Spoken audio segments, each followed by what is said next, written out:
नमस्कार मैत्रिणींनो, सोप्या घरगुती रेसिपीमध्ये तुमचे खूप मनापासून स्वागत। आज आपण बनवतोय भाजीला उत्तम पर्याय ठरणारी अशी ही कांदा पापड चटणी। त्यासाठी हे 5 पापड मी असे भाजून घेतलेले आहेत। हे 3 कांदे मध्यम साईजचे असे लांबट पातळ चिरून घेतलेत। हा मध्यम साईजचा 1 टोमॅटो, वर्ण पिळायला ही 1 पाव लिंबूची फोड, हे मला 1 चमचाभर लिंबूचा रस आपण त्यामध्ये घालणार आहे।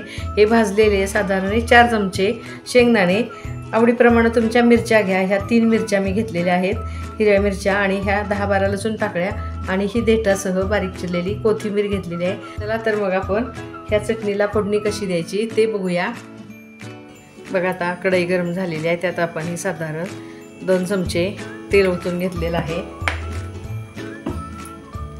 बघा, आता तेल गरम झालंय, त्यामध्ये टाकूया हे छोटा अर्धा चमचा मोहरी, छोटा अर्धा चमचा जिरे, आणि हा कांदा आपण भाजायला टाकणार आहे।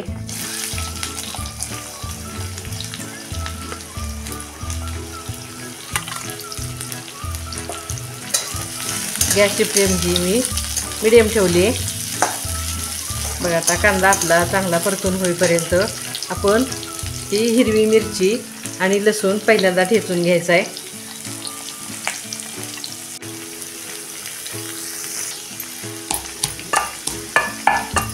बघा, आता लसूण आणि मिरची ही एकदम अशी बारीक कुटून घेऊन त्यातच हे शेंगदाणे जाडसर कुटून घ्यायचे आहेत।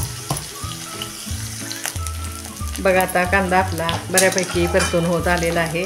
आता ह्या पापडांचा मी चुरा करून घेते। बघा, कांदा आपला कसा छान परतून झालेला आहे। त्यामध्ये आता हे आपण जाडसर कुटलेले आपण मिरची, लसूण आणि हे शेंगदाणे टाकून हे आता बऱ्यापैकी आपण परतून घेऊया। कारण आपण हिरवी मिरची आणि लसूण न भाजता तसाच टाकलेला आहे, म्हणून हे चांगलं 1-2 मिनटं एकजीव होईपर्यंत आपण परतून घेऊया।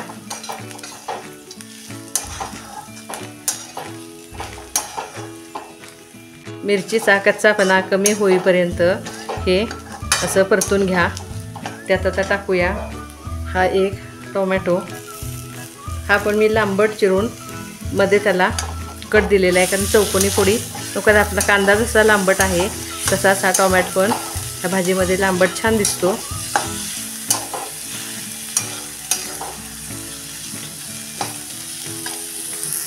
बघा, आता असा टोमॅटो पण आपण परतून घेतल्यानंतर त्यामध्ये टाकूया हा पापडाचा चुरा, आणि आता हे चांगलं एकसारखं मिक्स करून घ्यायचं आहे। हे मिक्स करत असतानाच त्यामध्ये टाका ही भरपूर सारी कोथिंबीर,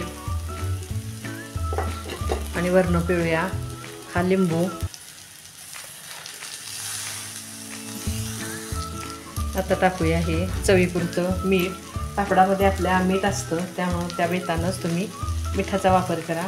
आणि आता हे एकसारखं आपण परतून घ्यायचं आहे। बघा, आता हे 2 मिनटं आपण परतून घेतल्यानंतर हे आता कोथिंबीर, टोमॅटो आणि लिंबूच्या ओलसरपणामुळे ह्या पापडाला आपल्या मऊपणा छान येतो। हे आता 1 मिनिटवर झाकून वाफ आणूया, आणि नंतर ही पापड चटणी आपण सर्व करणार आहे।